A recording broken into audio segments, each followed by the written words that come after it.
Cześć! Nadeszła już pora, aby rozpocząć takie pierwsze przygotowawcze prace ogrodowe na mojej działce przy nowym domku. Plan na dzisiaj to usunąć ten cały bajzelek.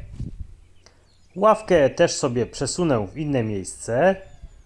No i tu mam taką kubkę gliny, którą postaram się rozplantować przynajmniej częściowo na południowej stronie działki. Pewnie teraz zadajecie pytanie, ale po co rozplantowywać glinę? Otóż mi na działce zostało bardzo dużo jeszcze ziemi, dlatego postaram się tą ziemię rozplantować warstwami. Najpierw pójdzie taka 10 cm warstwa tej właśnie gliny, a potem na nią pójdzie już wierchówka. Jak widzicie, staram się tą glinę tak odkroić, aby była ona bardziej sypka.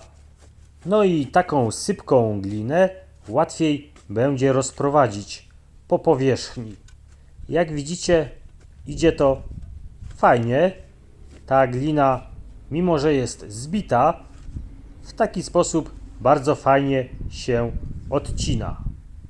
Już dosyć sporo jej odkroiłem, no i powiem Wam, że jestem przerażony, ponieważ na 100% całej tej kubki nie zlikwiduję. No i co za tym idzie, wcale tak łatwo nie pozbędę się tej gliny z mojej działki. Będę musiał znaleźć inny sposób na jej zagospodarowanie.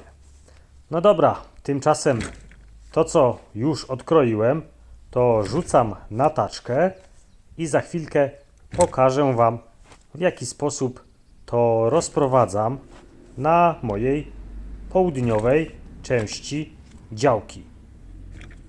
Praca nie jest łatwa, trzeba mieć niewątpliwie krzepę, aby tą glinę przerzucać. No to teraz krótka droga na miejsce wysypu. No i idę po kolejną taczkę. Staram się nie napełniać tej taczki do pełna, no bo wiadomo, szkoda sił. Teraz rozprowadzam to wszystko gumiakiem. Tak jest o wiele wygodniej niż grabiami. No i wydaje mi się zawsze, że w taki sposób równiej to rozprowadzę. No ale jak wiecie, na to i tak pójdzie jeszcze potem wierchówka, także nie musi to być wszystko idealnie równiutko. Ważne, żeby mniej więcej zachować jakiś poziom. Tutaj, gdzie mam bliżej, nie używam taczki, tylko bezpośrednio rzucam ze sztychówki. No i tworzą się takie kopce kreta, które później znowu spróbuję wyrównać gumiokiem. A tam w tle, za taczką, są kolejne dwie kubki, które będę musiał jakoś zagospodarować. No i jak widzicie, część pracy już wykonałem. Glina jest tutaj dosyć równo rozprowadzona. No i teraz muszę przygotować kolejny odcinek do dalszej pracy. Jeszcze rzut oka na tą powierzchnię. Muszę teraz usunąć te gałęzie, które tam widzicie, a z tej kupy powstał taki sarkofag. Wygląda to jak taka zakopana piwniczka ogrodowa, taka popularna ziemianka, no tylko że brakuje drzwiczek. No i jak widzicie, sporo tej ziemi jeszcze jest do zagospodarowania. Aby dostać się do tej kolejnej części ogrodu, musiałem usunąć gałęzie. No i teraz muszę usunąć jeszcze ten kompostownik, który tu jest jeden sezon, więc ta materia, która jest w środku, na pewno jeszcze nie uległa rozkładowi więc prawdopodobnie będzie taka sypka. Wysypuję zatem. Mam taki plan, aby tą materię, są tu gałęzie, liście, trochę trawy, no i takie jakieś grubsze, spróchniałe już korzenie. Wszystko to ładnie rozprowadzę tutaj na tej powierzchni, no i zakopię tą gliną. Zobaczymy, jak to wyjdzie. Na razie mam problemy z usunięciem tej materii z tego kompostownika. Będę musiał to wszystko usunąć ręcznie i potem udeptać. Taka zakopana materia organiczna z pewnością o wiele szybciej ulegnie rozkładowi pod ziemią. Mam już pewne doświadczenia związane właśnie z takim zakopywaniem gałęzi. Eksperymentowałem na moim rodzinnym ogródku działkowym. No i muszę przyznać, że efekty są naprawdę znakomite, ponieważ ziemia staje się bardziej próchnicza, tworzy się taki prawdziwy czarnoziem.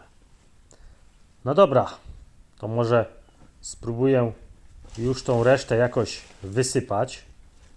Może będzie łatwiej. No, jest zdecydowanie łatwiej.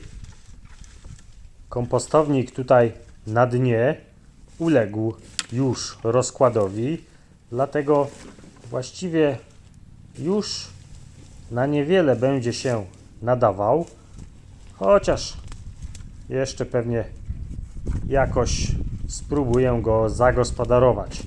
Niekoniecznie na materię organiczną, ale na przykład na odpady. Teraz jeszcze to wszystko ładnie udeptam. Spróbuję tak równomiernie rozłożyć, aby ta warstwa tych gałęzi była dosyć cienka. Taka w sam raz do zasypania. Można powiedzieć, że jest to taki alternatywny sposób na pozbycie się gałęzi. Oprócz takich najbardziej oczywistych, czyli nie wiem, spalenia gałęzi, czy też zezrębkowania gałęzi i umieszczenie ich w takim brązowym worku na bioodpady. Można też kompostować gałęzie, ale taki proces przemiany ich w materię organiczną jest bardzo długi. No chyba że przyspieszymy ten proces jakąś taką specjalną grzybnią, która jest dostępna w sklepach ogrodniczych. No dobrze. Przyznacie, że pięknie to wszystko rozłożyłem. No i teraz mogę sobie pochodzić po tych gałęziach i dodatkowo jeszcze je troszkę połamać. Moi drodzy, jestem przerażony. Napracowałem się jak głupi. Wszystko praktycznie zasypałem, a z tej kupy praktycznie nic nie ubyło. Co ja zrobię z taką kupą ziemi? I to gliny dodatkowo. Masakra. Zobaczcie, wszystko tutaj rozplantowane, a sarkofag jak był, tak jest nadal. Trochę tej gliny powędruje jeszcze na frontową część działki, ale i tak jest tego sporo. Zobaczcie, będąc w domku mam taką miarkę na okna. Dziś zrobiłem 1/3. Trzymajcie się, cześć!